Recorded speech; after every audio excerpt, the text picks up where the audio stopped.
When we debuted the 2019 Acura NSX, we got a lot of comments that showed just how divided the fan base is about this supercar. So while we were in Monterey, we decided to take it for one last spin to try to figure out what makes this hybrid tick.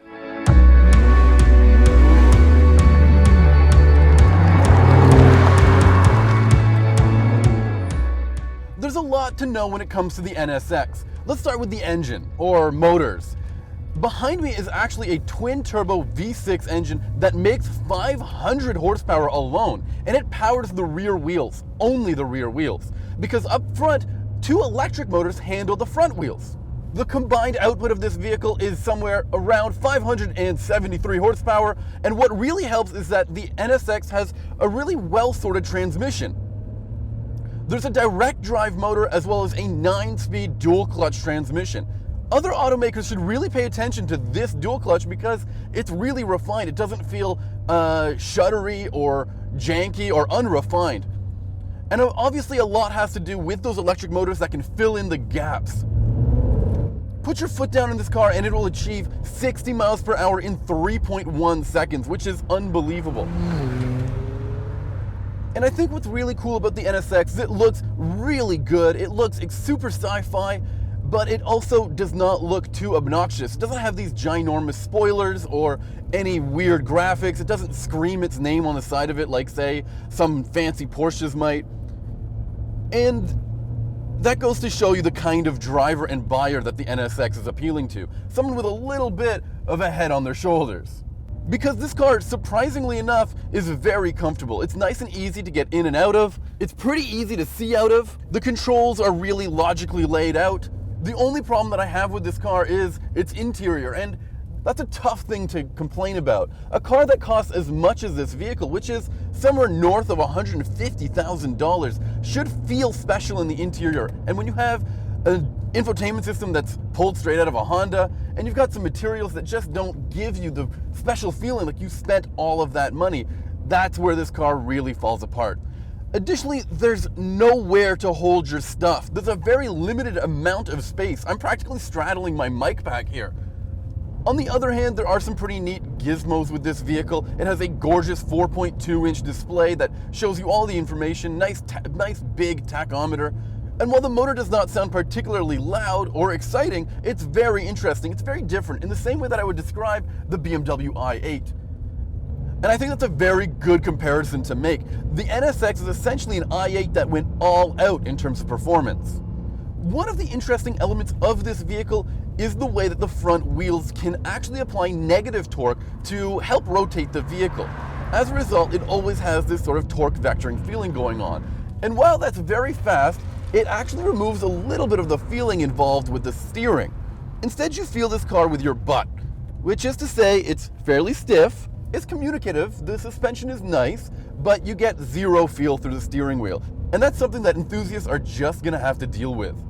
Now, like I said earlier, when we talked about the new 2019 model, some people were disappointed that Acura didn't go a little bit further into pushing this car to make it more appealing.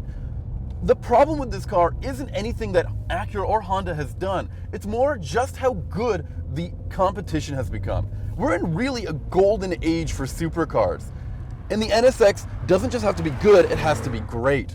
Vehicles like the Nissan GT-R, which has been around for almost a decade now, are still just as fast and just as exciting as this NSX. Although the problem with the GT-R is that it doesn't look like a supercar.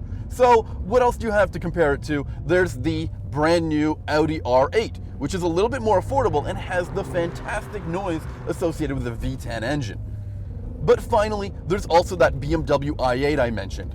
I actually think that anybody who drives an i8 and doesn't come across impressed with its performance will probably find the NSX the perfect complement. And yes, it even comes with some of the more interesting features that make the i8 stand out. Things like a quiet mode that makes sure that you don't sound or come across like an obnoxious supercar owner. And the technology is really out of this world. It's just a shame that I don't think Acura delivered a really thrilling experience throughout the entire NSX. However, the upcoming 2019 model changes the way the car behaves at the limit, and Acura has insisted that it'll become more playful. A big part of that has to do with the tires, and I've heard from other owners that the tires are the weakest part of the car. And I think that's true because the performance of this car is really impressive. But if the tires can't hold on, well, that lets everything down. And one of the coolest parts about the NSX is it actually has a very high redline. 7,500 RPM is actually pretty impressive for a twin-turbo V6.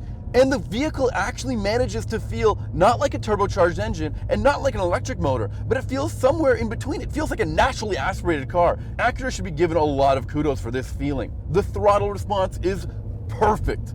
And that gearbox is excellent too. I think not a lot of credit is given to Honda and Acura for what they've been able to do with the powertrain of this vehicle.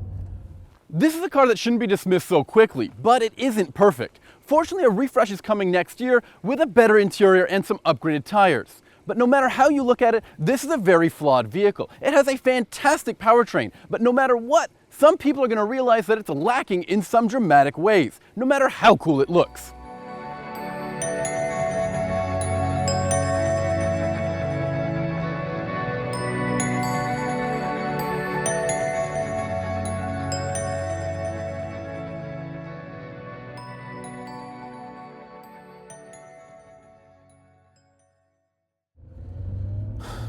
Okay, we're about to hit the public roads with this thing, and we're about to start. I've just done the most stressful thing, which was navigate a bunch of speed bumps.